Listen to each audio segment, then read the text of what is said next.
Nous sommes ici au nom du chef de l'État.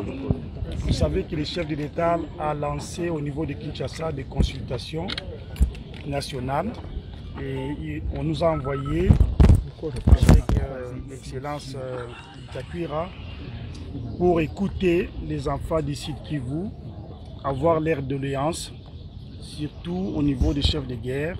On a besoin de les écouter parce que c'est une caravane de la paix qu'on va faire, parce que le chef de l'État a dit qu'il a besoin de tous ces enfants du Congo. Il veut les écouter, il veut qu'il y ait la paix partout dans la République du Congo. C'est pour ça qu'on est ici, pour écouter les doléances de tous les enfants du pays. D'une manière concrète, quelles activités vous allez mener? Est-ce que vous allez descendre à Minembwe? Et si vous serez dans le site Kivu, quels territoires sont concernés? Là, je vais laisser à l'honorable de répondre. Honorable Bitakwira, est-ce que vous irez à Minembwe en ce qui concerne les problèmes qui se posent ces derniers temps à Minembwe? Nous irons partout où il y a crise, dans tout l'Est de la République démocratique du Congo, mais certainement ça sera progressivement.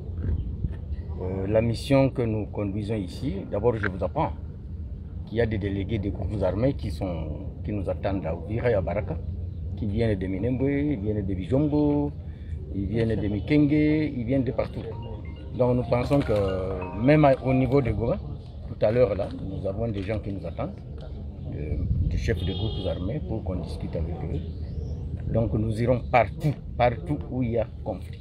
Il y a ces chefs de groupes armés qui s'érondent et après ils disent qu'ils ne sont pas encadrés par la suite et ils préfèrent rentrer dans la brousse. Est-ce que cette fois-ci on ne va pas revivre ce même scénario? D'abord personnellement je suis très optimiste. J'ai eu l'honneur de rencontrer le président de la République Plusieurs fois. 3 fois par semaine. Nous avons discuté de fond en comble pour que les erreurs du passé ne se répètent plus.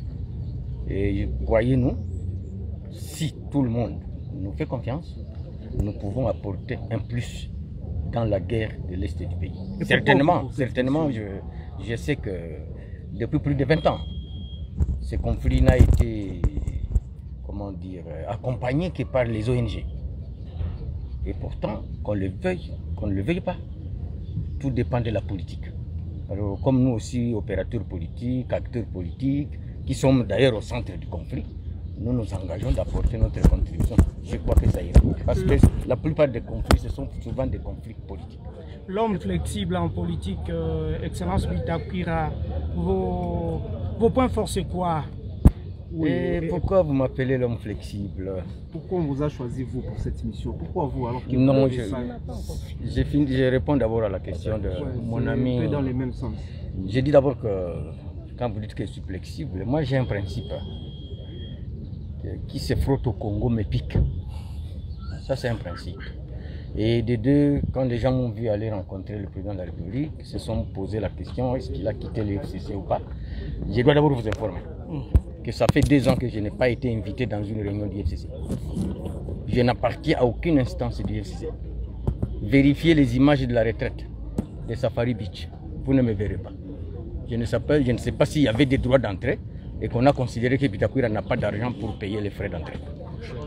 Donc aujourd'hui on peut considérer que son Excellence Bitakwira n'est pas du FCC, vous savez, parce qu'il est... Je suis partenaire privilégié du président Félix Tshisekedi.